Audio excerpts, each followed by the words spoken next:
क्षं प्रत्यंगिरायै नमः। ओम ह्रीं सकल सिद्धगुरुदेवताभ्यो नमो नमः।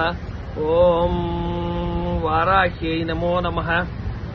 సాధక బంధువులందరికీ మరియు భక్తులకందరికీ కూడా శ్రీ శ్రీ శ్రీ వారాహి సమేత అధర్వణ భద్రకాళి ప్రత్యంగిరా పరమేశ్వరి పీఠం నుంచి శుభాభిషిస్తులను తెలియజేస్తూ ఈ రోజు మనము చర్చించుకున్నటువంటి విషయం ఏమిరా అంటే, చాలా వరకు కూడా మేము భగవంతుని యొక్క పూజ చేస్తున్నాము, లేదా ఏదో మంత్రాన్ని తీసుకున్నాము, మంత్ర జపం చేస్తున్నాము, అనుష్ఠానం చేస్తున్నాము, మాకు ఏ విధమైనటువంటి కష్టాలు తొలగడం లేదు స్వామి, కష్టాలు ఇంకా విపరీతంగా పెరుగుతున్నాయి అని చాలా మంది బాధపడుతూ ఉంటారు, భయపడుతూ ఉంటారు. దీనికి ముఖ్యమైనటువంటి విషయాన్ని తెలియజేయాలనే సంకల్పంతో ఈ వీడియోను చేయడం జరుగుతూ ఉంది. దీనిలో మొట్టమొదటిగా మనం గాన పరిశీలిస్తే, జపాలు చేస్తున్నా, హవనాలు చేస్తున్నా, లేదా ఇతరత్రమైనటువంటి ఫలితాలు చేస్తున్నా కూడా, రెమెడీస్ చేస్తున్నా కూడా మాకు పరిష్కారం గోచరించలేదు అన్నదానికి ముఖ్యమైన కారణం ఏమంటే, సాధారణంగా భగవతిని గాని భగవంతుని గాని ఆశ్రయించకుండా ఏదో మనకు కష్టం వచ్చినప్పుడు, లేదా మనకు ఇబ్బంది కలిగినప్పుడు, లేదా ఏదో ఒక గురువు గారు చెప్పారు, ఏదో ఒక స్వామీజీ చెప్పారని మనం మంత్ర జపాన్ని చేస్తున్నాము, లేదా పూజాది క్రతువులను చేస్తున్నాము అని అంటే, భగవతి భగవంతుడు అనేటువంటి వారు కోపము చెందరు. కానీ ప్రస్ఫుటమైనటువంటి విషయంలో మనం మాట్లాడుకుంటే, జపాలు చేస్తున్నప్పుడు ఆ జపానికి మన యొక్క శరీరంలో ఉన్నటువంటి ఊర్జాకు మ్యాచ్ కావాలి. అంటే రెండు కూడా తారతమ్యం అనేటువంటిది ఒకటే విధంగా ఉండాలి, ఏ విధమైనటువంటి మార్పు లేకుండా. శరీరంలోనికి మనం ఒక ఊర్జాను ఒక మంత్రశక్తి ద్వారా మనము ఆవాహన చెందుతూ ఉన్నాం. అంటే బయట ఉన్నటువంటి ప్రకృతిలో ఉన్నటువంటి మహా అద్భుతమైనటువంటి మంత్రశక్తిని మన శరీరంలోకి తీసుకుంటున్నాం. అప్పుడు మన శరీరంలో ఆ యొక్క శక్తి ఇమడలేకపోవడం వలన శరీరానికి సంప్రాప్తించినటువంటి కొన్ని అనారోగ్యాలు కూడా సంప్రాప్తించే అవకాశం ఉంటుంది.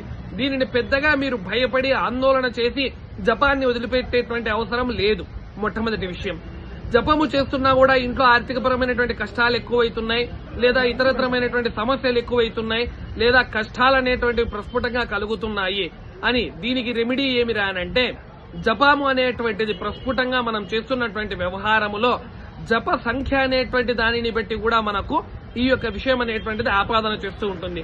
మొట్టమొదట చిన్నగా అంటే ఒక మాల 108 పూసల మాలను గాన జపమాలను తీసుకుంటే, మొట్టమొదటి రోజు 108 చేస్తే 11 రోజుల తర్వాత 200 చిల్లర, అంటే దాదాపుగా మనం 2 మాలలు.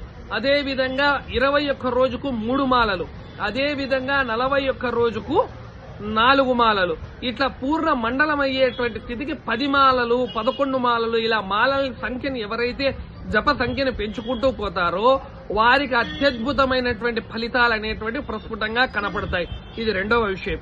మూడవ విషయం, కర్మ సిద్ధాంతాన్ని గాన తీసుకుంటే, మనము పూర్వజన్మంలో చేసినటువంటి కర్మానుష్ఠానము వలన మనకు సంప్రాప్తించేటువంటి కర్మ ఫలితం, కష్టం ఏదైతే ఉందో, మనం జపం చేస్తున్న సేపు ఏమి రానంటే, భవిష్యత్తులో మనకు అంటే వయో వృద్ధ స్థాయిలో కావచ్చు, లేదా ఇతరతరమైనటువంటి జన్మలను మళ్లీ ఎత్తేటువంటి జన్మలలో కావచ్చు, అప్పుడు కలిగేటువంటి కష్టాలు, ఇబ్బందులు, సమస్యలు అనేటువంటివి ప్రస్ఫుటముగా తగ్గి లేదా తొలగిపోయి, ఇప్పుడే మనం చేస్తున్నటువంటి జపము వలన భగవతీ భగవంతుడు కరుణా కటాక్షాల వలన అవి ముందుగానే మనకు సంప్రాప్తిస్తాయి.